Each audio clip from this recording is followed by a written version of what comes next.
Olá, meus irmãos, a paz do Senhor! Estamos começando mais um programa, Comentário da Lição Bíblica para Jovens, segundo trimestre do ano de 2024. O meu desejo é que este programa sirva para abençoar você, a sua casa, a sua família.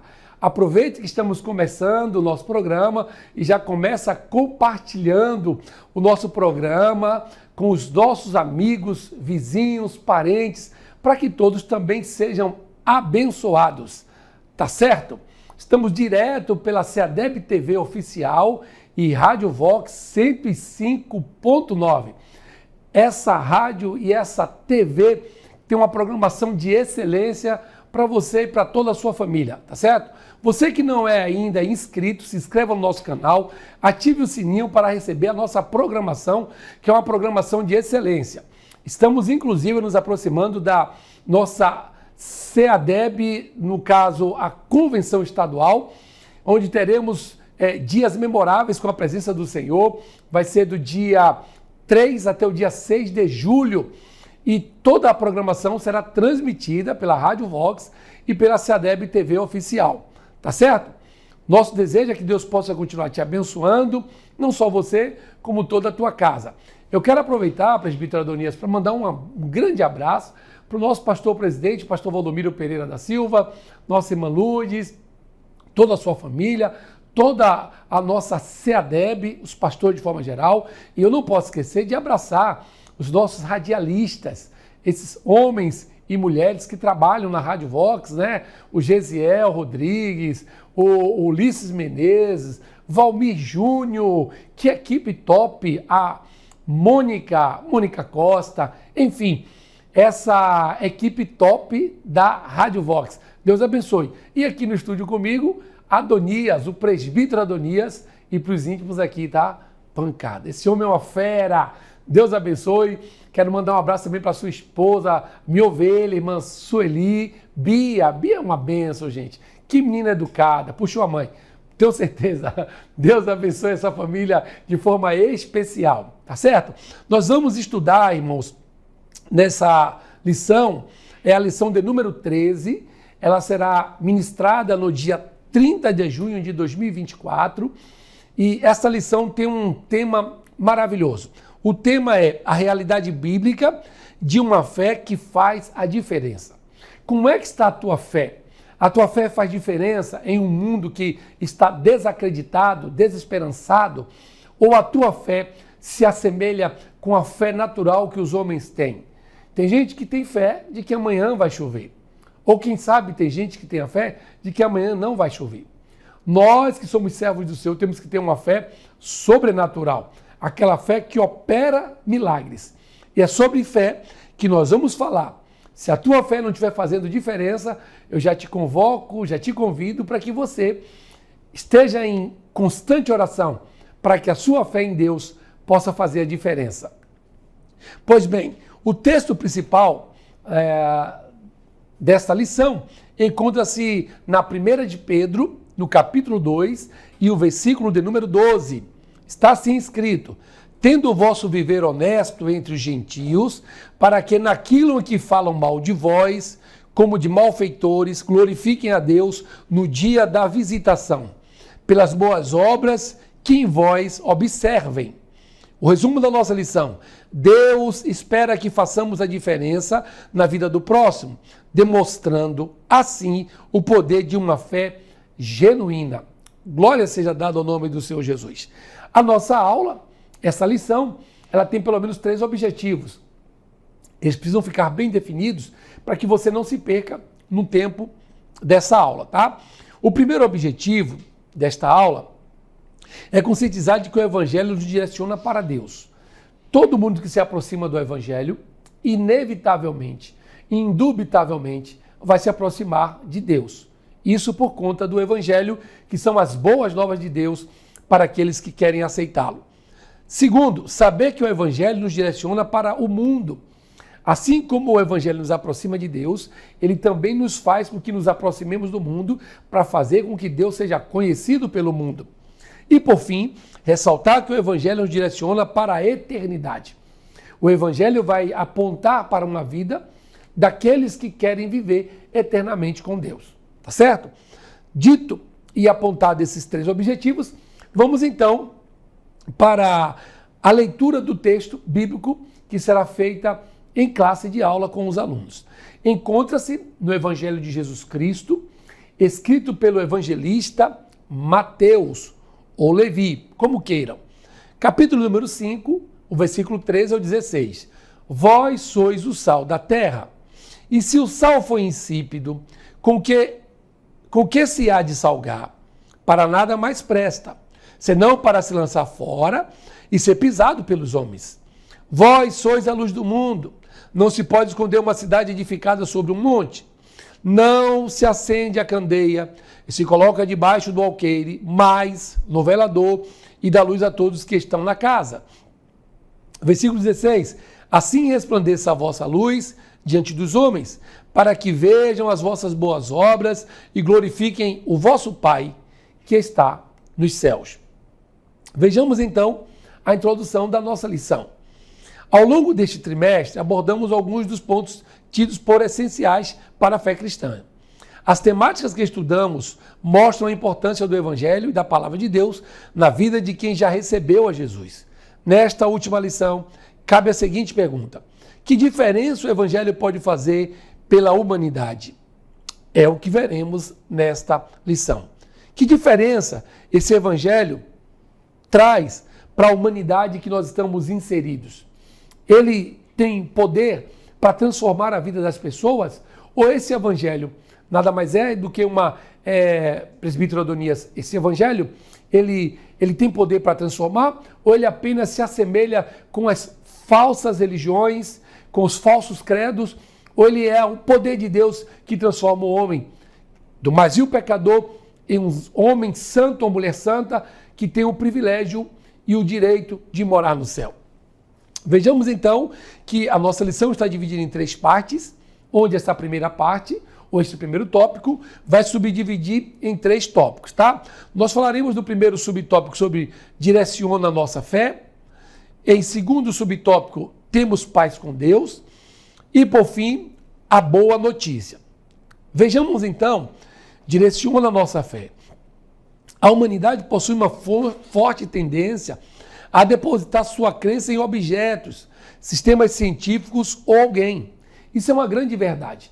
Volta e meia a gente percebe algumas igrejas neopentecostais que têm trazido para dentro do seio desta igreja os símbolos como uma forma de estar aprimorando ou edificando a fé de alguém.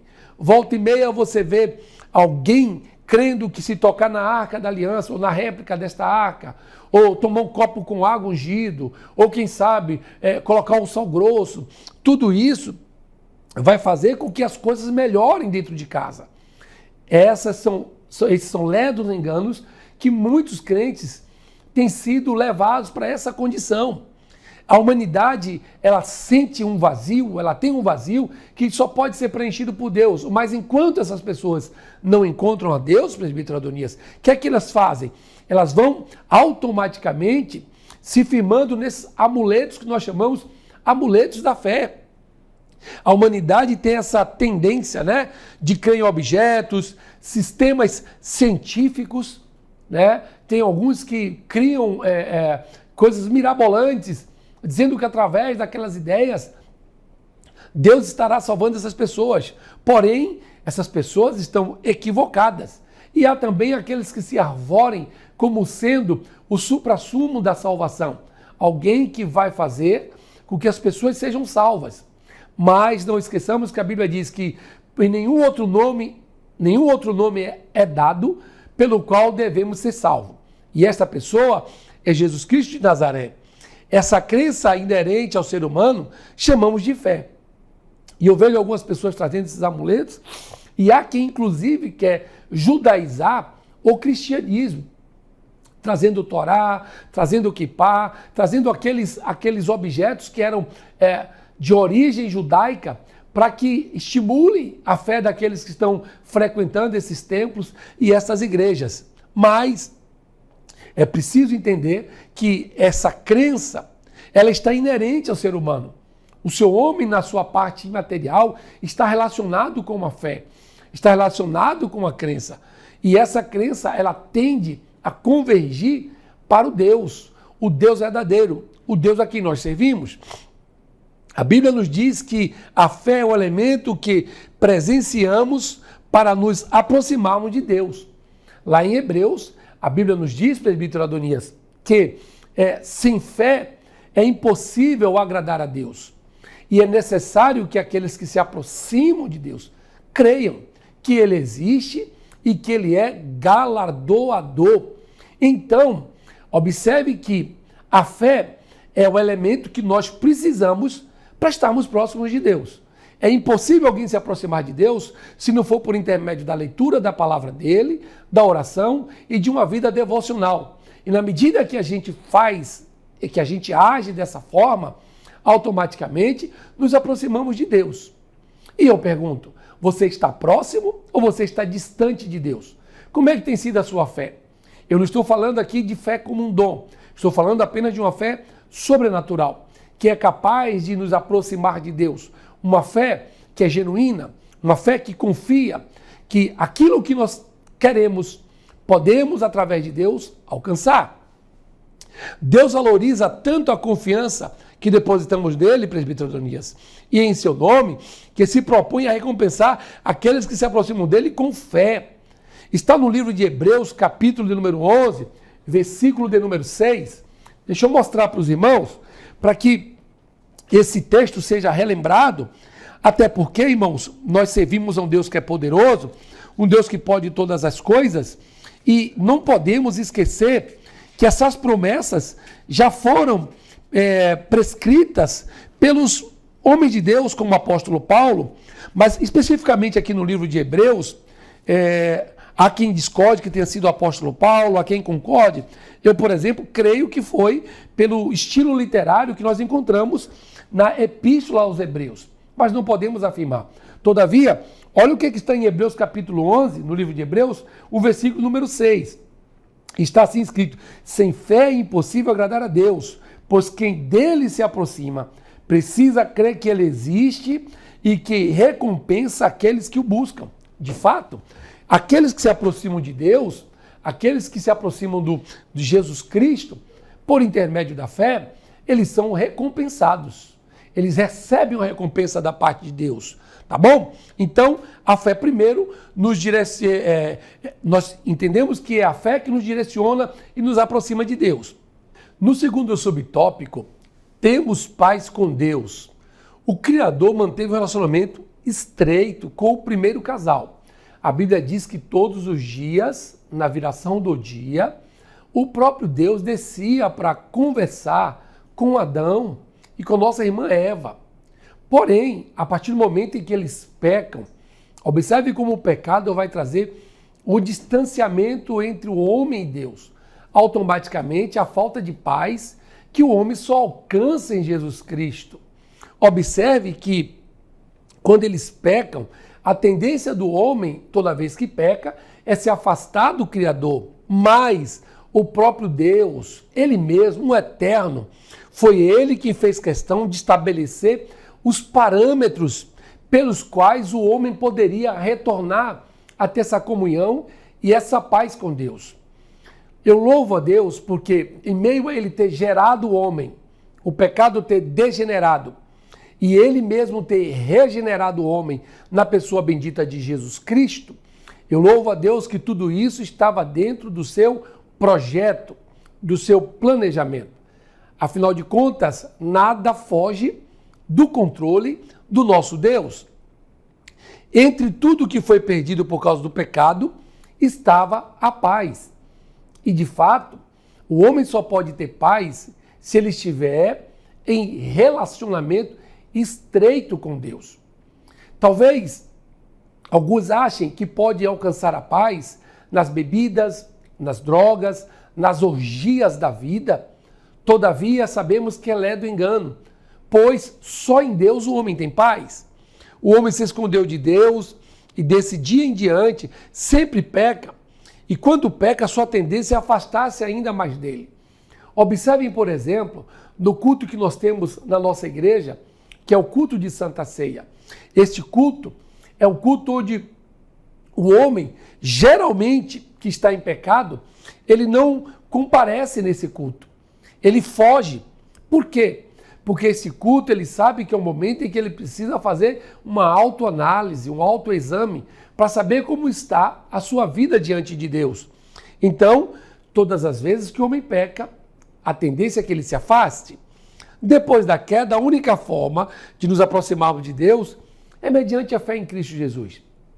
Aí Paulo, sabendo disso, escreve lá aos Efésios, presbítero Adonias, Efésios capítulo 2, versículo 8. Porque pela graça sois salvos por meio da fé. Isto não vem de vós, é dom de Deus, e não vem das obras, para que ninguém se glorie. Só através da fé é que podemos nos aproximar de Cristo, o Senhor e Salvador das nossas vidas. Como anda a sua fé? A sua fé em Cristo, ela continua avivada ou ela esvaiu-se diante de tantos problemas e dificuldades que você tem encontrado no dia a dia? Só através da fé é que temos paz com Deus. Terceiro subtópico da primeira parte da nossa lição, a boa notícia. A boa nova é que o Evangelho traz paz para a nossa vida. E essa paz é mediante as garantias que a Bíblia Sagrada nos assegura mediante a nossa verdade e inteireza de coração diante de Deus. Observe que sentimento definido como ausência de conflitos e pode representar a convivência tranquila entre duas ou mais pessoas, neste caso entre nós e Deus. Essa boa notícia é de que essa paz que nós temos nos traz uma ausência de conflitos. Exato. Quando a gente comete um pecado, um delito, um erro, a tendência é que a gente fique com receio de encontrar aquela pessoa com quem nós fracassamos. E quando nós temos essa paz mediante a palavra de Jesus Cristo, tenha certeza que vai haver uma tranquilidade. E principalmente a tranquilidade entre o homem e Deus. Quando nós estamos fazendo aquilo que agrada a Deus, estamos com paz com Ele, nós deitamos, acordamos e acordamos tranquilo, porque temos a convicção de que estamos em paz com Deus. Uma vez perdoados e considerados justos, recebemos a paz de Deus. Observe que a justificação é resultado do arrependimento, da confissão que nós temos dos nossos pecados diante de Deus.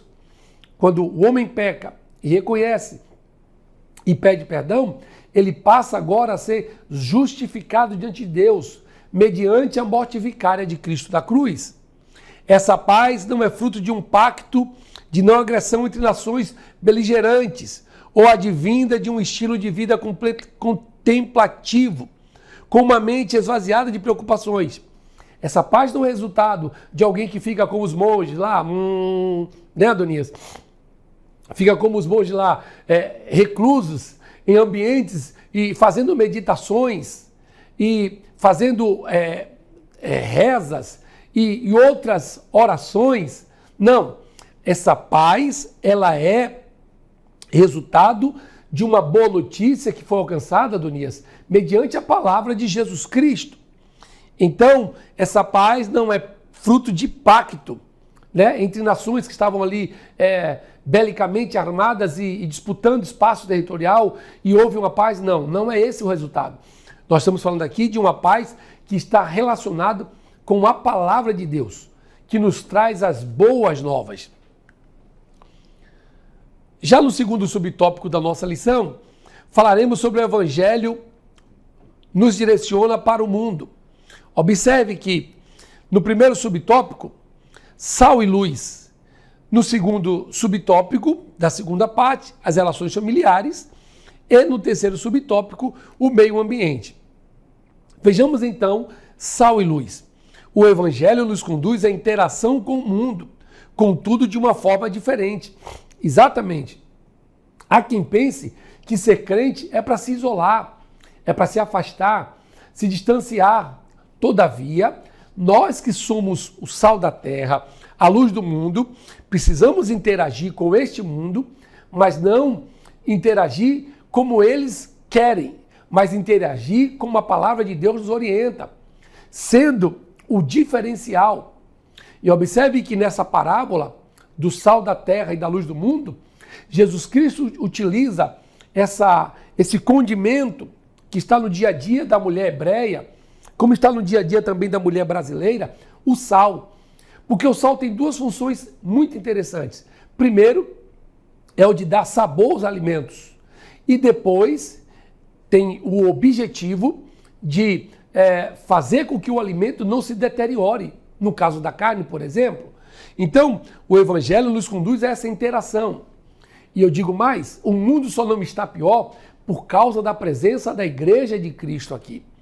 É a Igreja de Cristo, presbítero Adonias, que tem o papel de fazer com que as coisas neste mundo sejam melhores.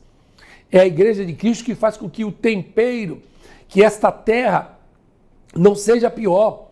E hoje as coisas não estão piores por causa da presença da Igreja. Ai dessa humanidade, desta terra, deste mundo, se não houvesse a igreja, como é que seria a questão do consumo das drogas, do álcool, do aborto e por aí vai? Seria extremamente terrível, mas, graças a Deus, que a igreja ainda se coloca como luz. E o fato dela estar aqui impede que o reino das trevas avance cada vez mais. É por causa da igreja.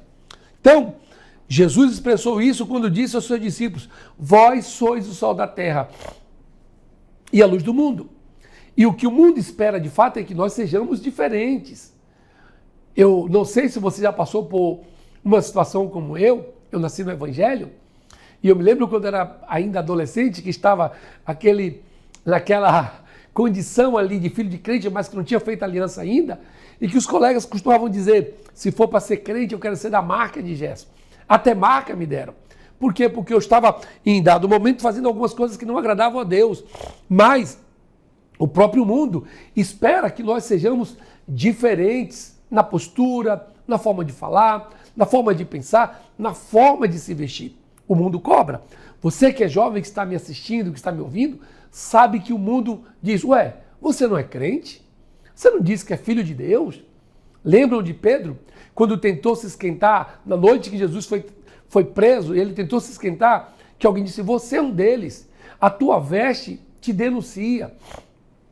E é isso mesmo. Nós temos que interagir com o mundo, mas de forma diferente, pois nós somos o sal e a luz dessa terra.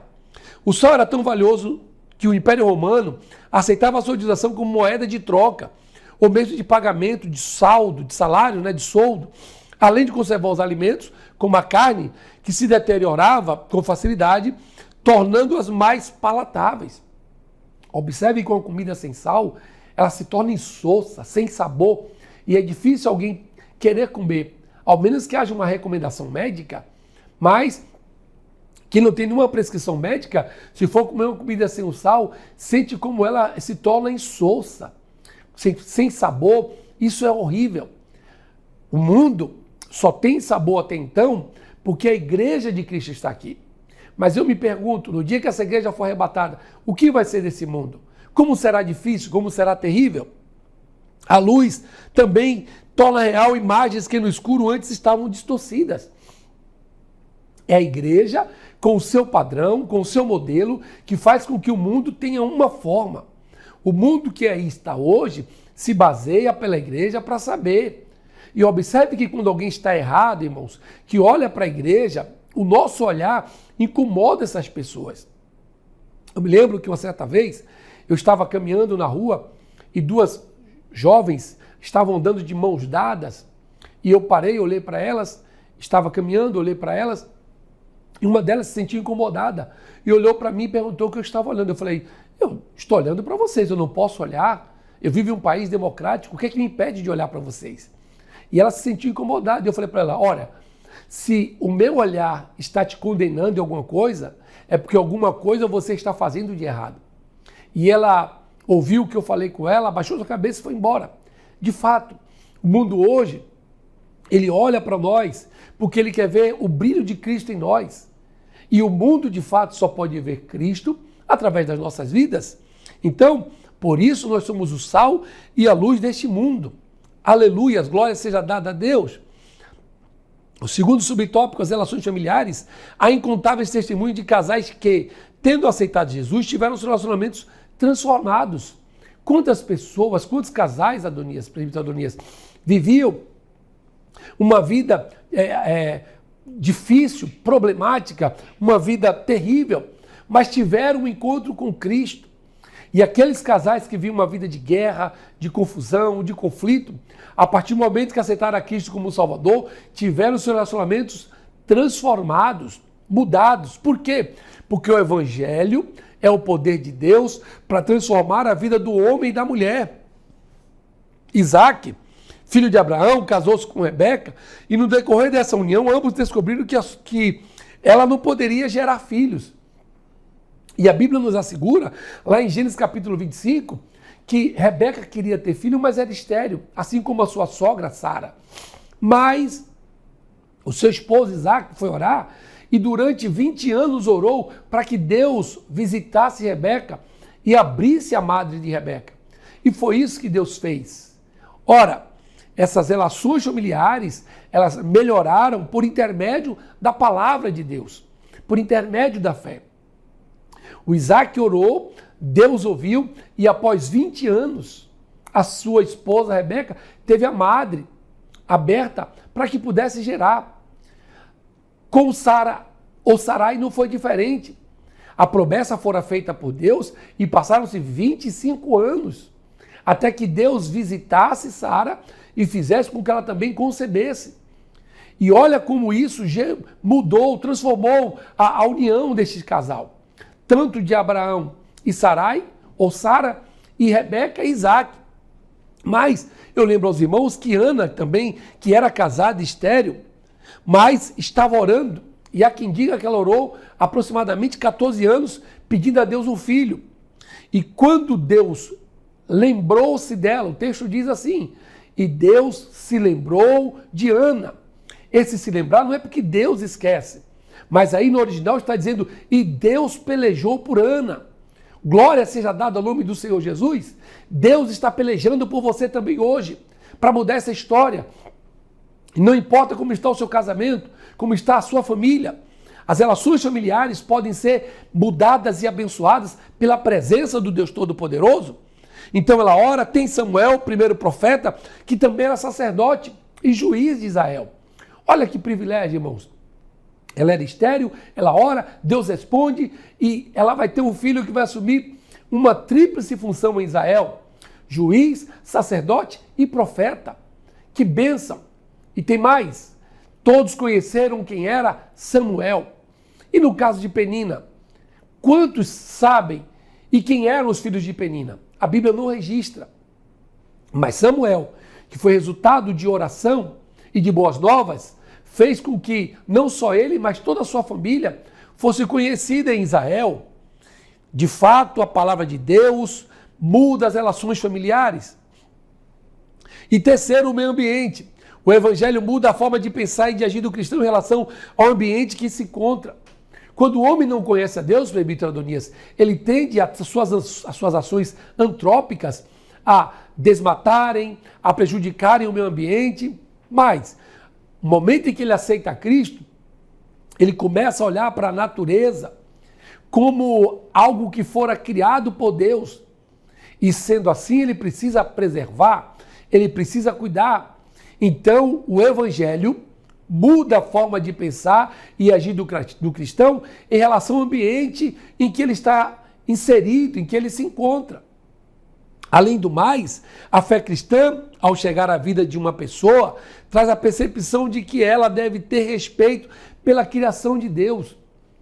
É inadmissível que um cristão não considere, não respeite aquilo que Deus fez, aquilo que Deus teve o trabalho de fazer acontecer. Essa é a boa nova que transforma a mente do homem. E eu lembro que ser salvo e que ser cristão é ter mudança de comportamento e de pensamento. É a palavra grega chamada metanoia ou metanel, que dá a ideia de mudança de ideia. Não podemos nos esquivar da mordomia colocada sobre a nossa responsabilidade para com a criação, mesmo sendo hoje usada como tema de pauta ideológica. É bem verdade, presbítero Adonias, que hoje as pautas dos partidos de esquerda, as ideologias, elas apontam para uma pauta mostrando essa preservação do ambiente, ou do meio ambiente, mas que na verdade a gente sabe que é apenas um meio para subjugar as pessoas. Não é disso que nós estamos falando. Nós estamos falando que sobre a igreja, sobre os servos do Senhor, existe uma mordomia, que é a mordomia de cuidar, de ter responsabilidade sobre aquilo que Deus criou, que é o meio ambiente. Qual tem sido o papel da igreja? De desmatamento, de destruição, ou nós estamos preservando? O crente, além de tudo, ele é um cidadão do céu, mas também é, Adonias, um cidadão aqui dessa terra. Que nós não abramos mão e permaneçamos cuidando daquilo que Deus criou, que é o meio ambiente. Chegamos então ao nosso terceiro e último tópico, Adonias. O Evangelho nos direciona para a eternidade. Vai ter um cafezinho hoje, Adonias? Então, um cappuccino, né? Que bom, maravilha. Deus é bom demais, viu? Pastor Cleovaldo, eu também tenho o privilégio, tá? Hoje quem vai me servir é o labareda, tocha de Jeová, o presbítero Adonias. Meus amados irmãos, ora, 3 a 6 agora de julho, você não pode ficar de fora da nossa AGO, 120ª, não é isso, Adonias? 120ª, 120. Pronto.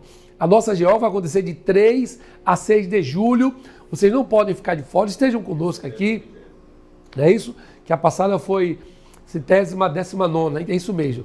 Então você não pode ficar de fora, se programa para estar aqui em Salvador, no SECBA, serão 4 dias de bênção, quarta, quinta, sexta e sábado. No sábado com a consagração de obreiros. Está aqui, presbítero? Deus abençoe, viu? Sei que o senhor aparecer aqui na câmera, com esse corte aí, tá? Esse corte tá top, viu? Ô Jesus, olha pelo presbítero Adonias, meu irmão. Tá preocupado com a queda de cabelo? Oh, meu Deus. Ai, Jesus. Tiago devia estar preocupado, viu, Adonias? Tiago falou, meu pai, eu tô com entradas. Ô, Jesus. Que benção esse cappuccino, viu? Então, de 3 a 6, a nossa AGO aqui em Salvador. Vai ser uma bênção. Na sexta-feira à noite, nós temos o culto com a participação da UFMADEB, da UF Kids. Quero aproveitar para mandar um abraço ao pastor Cláudio Domiro, nosso pastor presidente da UFMADEB. Deus abençoe toda a diretoria. Presbítero Cadimel, segundo vice-presidente. Nós chamamos Silvânia, a secretária do Avivamento. Essa secretária é top, viu, irmãos? Temos também o tesoureiro, quer dizer, o lisoureiro. Nosso irmão Adimailson, que vai ser papai. A sua esposa, irmã Thalita, está esperando um bebezinho. Deus abençoe este casal. O nosso diácono Robson Gideão, lá da linda cidade de Barreiras, também faz parte da diretoria. O pastor Jonatas França. Deus abençoe. Pastor ali auxiliar na cidade de Iassuzinho. Nós estaremos todos aqui reunidos na UFMADEB da nossa 120ª AGO. Vai ser bênção, vem estar conosco, tá certo? Ó, nós estamos encerrando esse trimestre e já vamos começar um novo trimestre e eu espero que você esteja conosco aqui, né, presbítero Adonias? No próximo trimestre para nós estudarmos a palavra de Deus. Vai falar sobre Daniel e os exemplos práticos da vida de Daniel para a vida do cristão nos dias atuais, tá bom?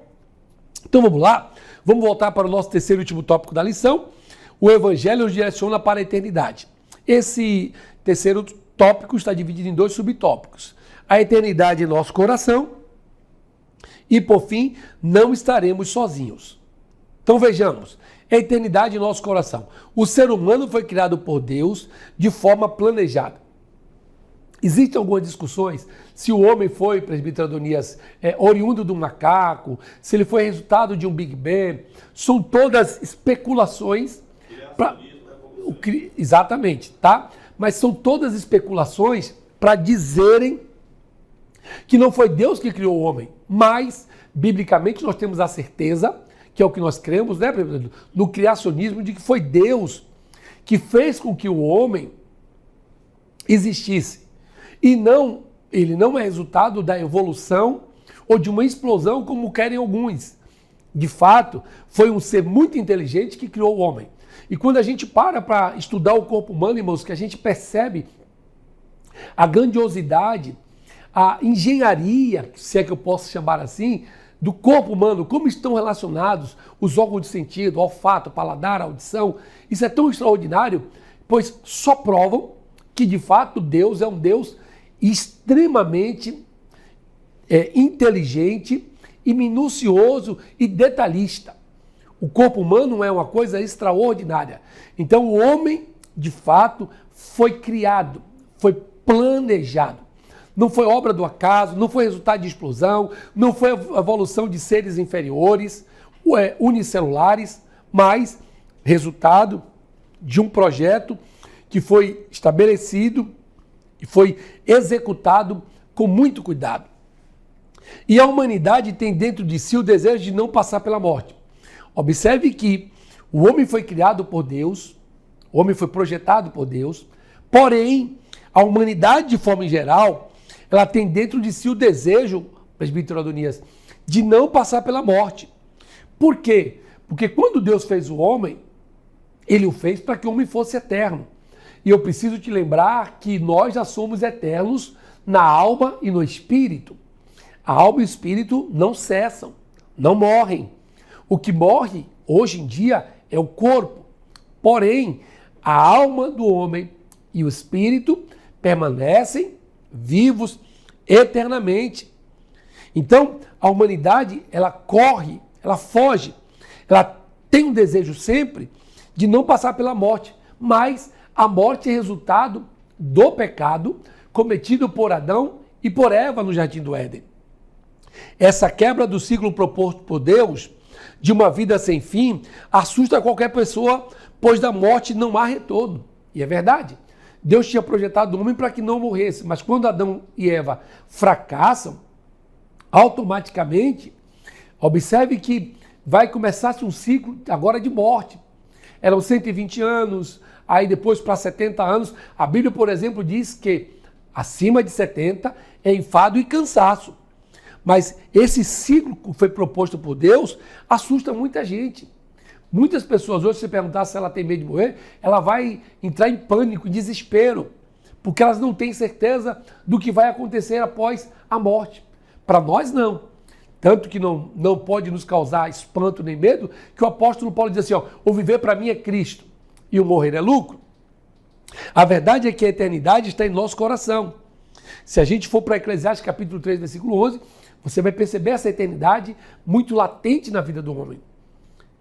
Você que é salvo em Cristo Jesus, também tem medo da morte? Ela não pode te apavorar. Para nós é a certeza de que nós retornaremos para habitarmos diante do nosso Pai eternamente. E segundo subtópico e último tópico, não estaremos sozinhos. Um dia nos reuniremos com os nossos irmãos salvos no porvir. E eles não são poucos, de fato, irmãos. São milhares de homens e mulheres que também foram alcançados pela graça. O apóstolo João, na visão que tem de Apocalipse, diz, e quem são esses? Milhares que vêm, foram aqueles que não negaram a Cristo, passaram pela grande tribulação e que foram salvos. Biblicamente, irmãos, eu creio que 2/3 da população mundial será salva. Essa é uma crença que eu tenho. Por quê? Porque a gente se baseia pelo histórico e pela história de Lúcifer. Quando ele cai do céu, ele desce com aproximadamente 1/3 de anjos. Então acredito eu que 2/3 da população mundial se salvará. 1/3 ficará perdido. Mas apenas um pensamento meu, tá? Mas o que é certo é que muitos salvos se encontrarão no porvir para adorar a Jesus Cristo para sempre. O Evangelho não ficou só em Jerusalém, ele ultrapassou barreiras geográficas, linguísticas e culturais. Aleluias! Graças a Deus! Eu lembro que em Atos 16 o apóstolo Paulo está querendo ir pregar na Ásia, mas o Espírito de Deus lhe proíbe. Diz, não, Paulo, eu não quero que você vá para Bitínia, eu quero que você pregue na Europa. E o fato do apóstolo Paulo ter pregado na Europa, irmãos, nos garante hoje o privilégio de ouvirmos a palavra de Deus e termos conhecido a Cristo. Porque a nossa igreja é resultado daquele mover pentecostal que aconteceu na Europa e Estados Unidos lá em 1900. Aleluias!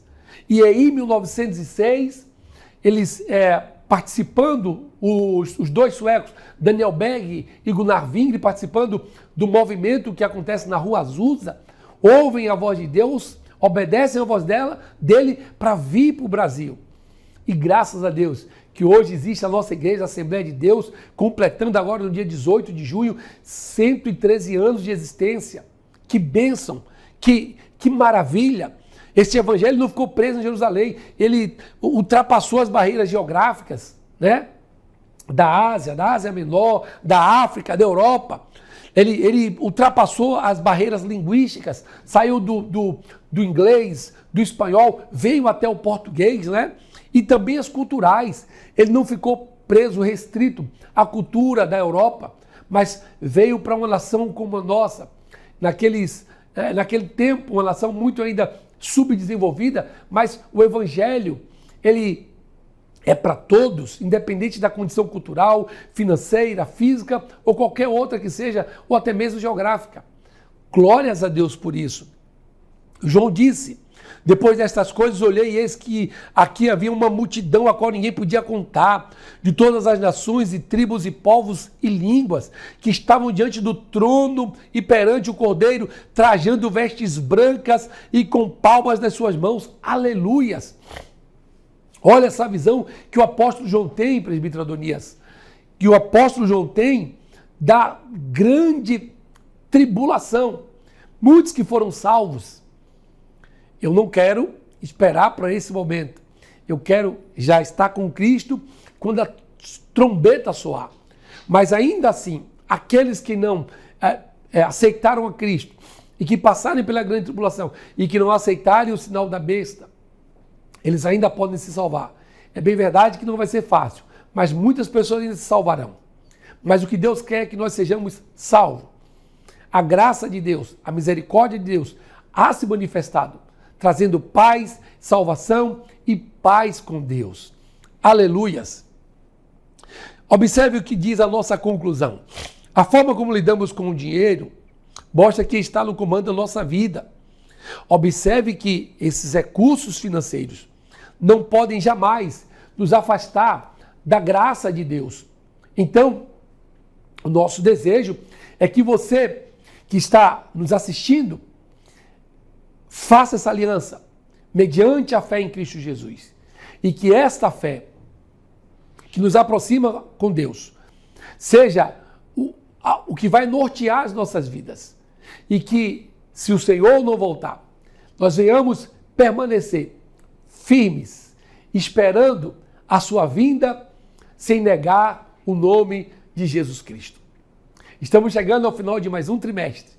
Esperamos que esta lição tenha sido bênção para você, para sua casa, para sua família e para o seu ministério.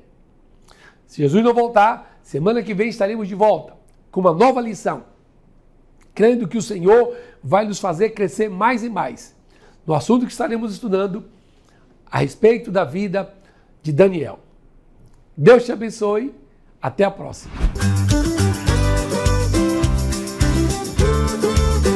CEADEB TV, uma herança de fé pra você.